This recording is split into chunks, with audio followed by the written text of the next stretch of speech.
What's up guys, Ronaldo here and welcome to the most underrated heroes in Watcher of Realms. And I have quite a few gems for you guys. A lot of heroes that to this day, after a year of the game being out, are still underrated. And I just want to showcase you guys these heroes and urge you guys to test them and build them up if you have them, because they're strong. And I'm not talking about heroes that are underrated because they're ass. I'm not gonna say, oh, Cratch is underrated. No, we're not here for that. And neither are we gonna say a Nyx is underrated, because if we would go back half a year, maybe yeah, then right, Nyx would have been underrated. Nowadays everyone is aware of how potent Nyx is. So we are going to go over a lot of gems that I have here for you guys, and one that I will make a video on soon, that I have promised for a while. I just never find the time. It's crazy. But the first one being Seraphina, guys. The first one being Seraphina. She is extremely underrated, extremely strong. And you don't believe me? Well, let me pull up a screenshot real quick. There we go, real quick screenshot here of single target arena. As you can see, Seraphina rinses single target arena. She is an absolute menace. You can compare her even in different runs with different lineups to a Silas, right? And she just outperforms Silas by quite a landslide in single target arena. And she acts as a budget Praetus more or less. But why is she so good in single target arena, for example? And that is, you want to spawn trap enemies, right? And when you kill one, there is a slight delay until the next one comes out, and that's where she shines. Because during the downtime where no one is attacking, she stacks up her supercharged energy balls, right? She has 3 mystic flames that she can stack up, and each mystic flame will deal bonus damage at the first attack. And the big thing about these mystic flames is, on top of that, if you really have 3, that's where she shines, right? If she has enough time to stack up 3, because then she will have the auto hit dealing damage, the 3 mystic flames dealing damage. Then on top of that, on her talent, there's another 200% damage that comes in because she hit the enemy 4 times in 1 second. And then on top of that, yeah, now you're getting crazy with it. And that is, when she has these 3 stacks lined up, she gets another 40% attack increase on herself. So that's a massive damage steroid. Then her ultimate makes her mystic flame charge up really quick. It's a short ultimate, but it's also really short, low cooldown, 800 cost. You can get it up really quickly as well, especially her being Esotericist if you use her with an Esotericist Lord. Then on top of that, she can get empowered mystic flames that deal even more damage. So let me show you guys real quick how it works. As you can see already, like you see all these numbers, this is all kind of Seraphina, just shooting one mystic flame after another. You see these blue and red orbs around her. Now she stacks them up again and she one-shots this guy. She stacks up 3 mystic flames and she one-shots this guy. And that's kind of rinse and repeat. She just does it all here for the single target arena. And here you can see, like, she's just carrying that single target arena on her own. In that video on her in the arena and showcase of Seraph is gonna come as well. I just wanted to showcase you guys so you at least kind of have a visualization of how her kit works. Now our number 2 on our list is going to be someone who had a major glow up lately. Someone who is super strong, and he doesn't get enough credit. Maybe because he's a fusion, but hey, I have a little bit of a goodie coming up for you guys soon with this man here, Abomination. Gear Dungeon 2, Stage 10, with the Abomination. No Hotsut, no Edith, no Eloin, huh? So these 3, none of them. Gear Dungeon 2, Stage 10. But who do we have in there? Abomination, that's right. He's so good because he is so tanky. He brings a lot of utility with his stuns that are really a lot, coming in a lot. And most of you guys eventually get that A1 because we can get at least 1 Abomination from the fusion, and he's not that rare to get in the summons. He is super good to take care of lanes by himself, to stall time for your team as well, because he also has this invulnerability, which is a massive thing, and he is just super stable. We've seen it in hard content, like now the Gear Dungeon 2 where you can use him, right? We've seen him in hard content shine as well, such as the tower where he was absolutely beautifully shining, and this is kind of where he shines, right? He can take care of certain things by himself or stall a lot of time, and wow, I think mainly he's underrated because he's a fusion, but man, lately he has had such a glow up with the harder content coming out, with you needing someone who can actually take care of the things that he can do. And on top of him being a utility unit, being tanky, being dealing damage, bringing stuns, taking care of lanes on by himself, he can even be used in Guild Wars, he can even be used in AoE arena in the early game as well. He brings so much to the table. I just fell in love with him again, I'll be honest. Now, someone who I don't have, but I used a lot in takeovers and overall also on the test server for hard content is Aylin. Now, Aylin. Now, she is super strong and she will only get stronger over time. She is one of these heroes that will slowly creep up their way. Why is that the case? Because she brings so much to the table. First up, what does she have going for her? Insane range. Amazing thing for her. What else does she have going for her? She can have, just like Fersi, a massive damage negation for all the enemy allies in range. And that damage negation also for harder content coming up. Amazing thing.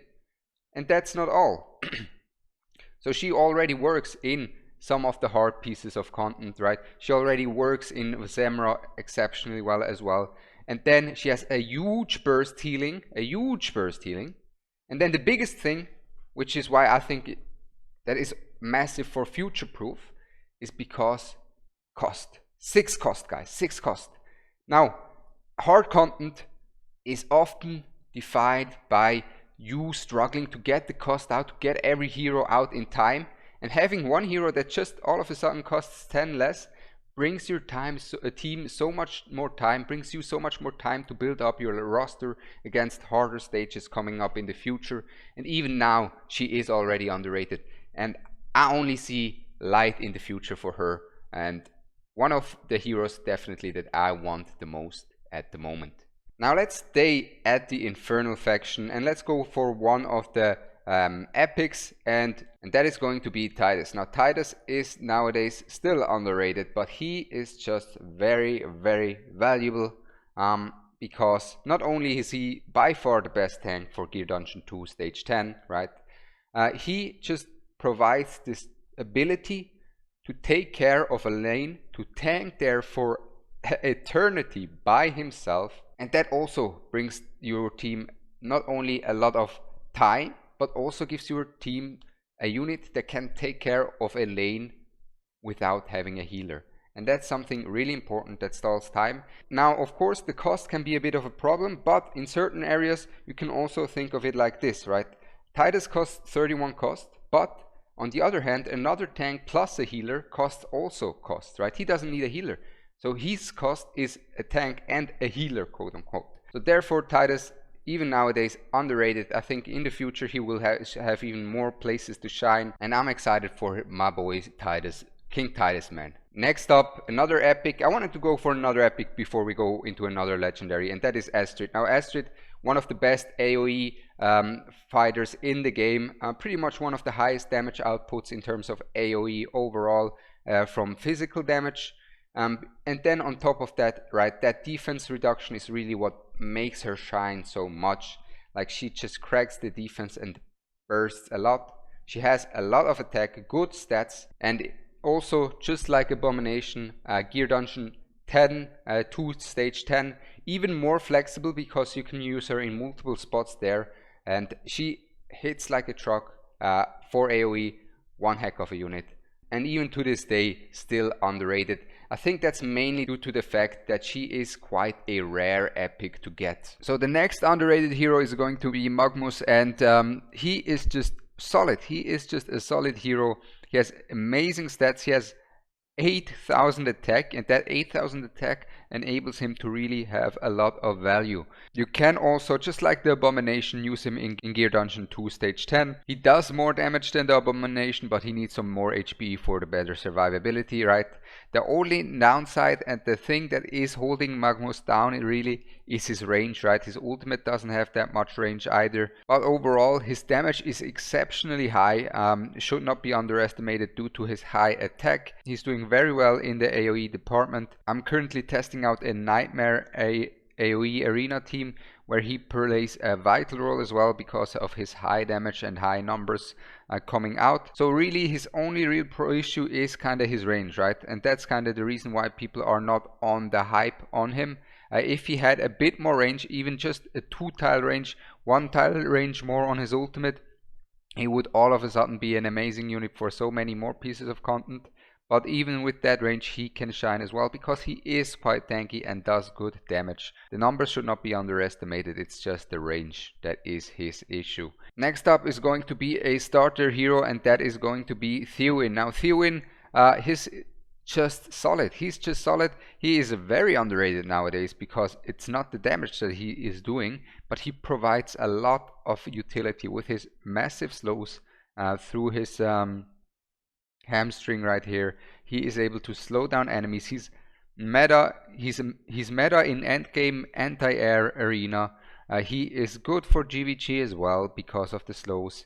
He can provide just so much, and also now he has a artifact that makes him apply vulnerability to enemies, and that is something that should not be underestimated. And overall we know his kit. It's not the damage, it's just the utility that he provides, and that utility is just underrated. But he is very solid thanks to that. Next up is going to be Cade. Now Cade is a interesting hero, very interesting hero, with how he works basically, with his summonings and everything. And the thing really is, Cade, if you test him and you think, where should I use him, right? And you just don't see him work properly, and you're like, where is he good? And then you start using him in arena with a chaotic team, with a chaotic lord, and all of a sudden he is an absolute monster. And if you even go take a look here in the arena, you can see Cade in Apex Overlord getting used in anti-air DPS. You can see Cade in Apex Overlord getting used in AoE DPS, right? And that is over a Comet, that's over a Boreas, where he's getting used at. That is really kind of where he shines, is in that PvP aspect with these chaotics. And next up I want to go over Gluttony. Now if you haven't heard of Gluttony, if you haven't built him up now, he is basically a legendary in disguise, not gonna lie. He's one of my favorites overall. He has so much value. He can just be placed down, and you can use him in so many different pieces of content simply because he just gobbles up enemies and one-shots them. He's super tanky through that as well. And I don't know why he doesn't get the love that like a Idril gets, but he, in my opinion, in the end game where enemies are super tanky, is even more valuable than a Idril, because Idril's damage just falls off at some point. And the last one, I was thinking about putting Ajax in here, but I think Ajax nowadays people value him enough. He was underrated for a long time because he is taking lore pity away, and people are upset about that. But Ajax, of course, is a super strong unit, but I don't think he's underrated anymore. But someone who definitely is underrated is going to be Thelen here. Now our boy Thelen, super valuable, right? He's super valuable. I mean, just think of it. You can use him in Gear Raid 1, you can use him in Gear Dungeon 1, or even use him in Semra. That's right, he has insane amounts of range, he has cost reduction for the arena, he's an arbiter. He, with his ultimate, that's the big thing, applies magic resist reduction. That's a massive thing to have for magic damage dealers.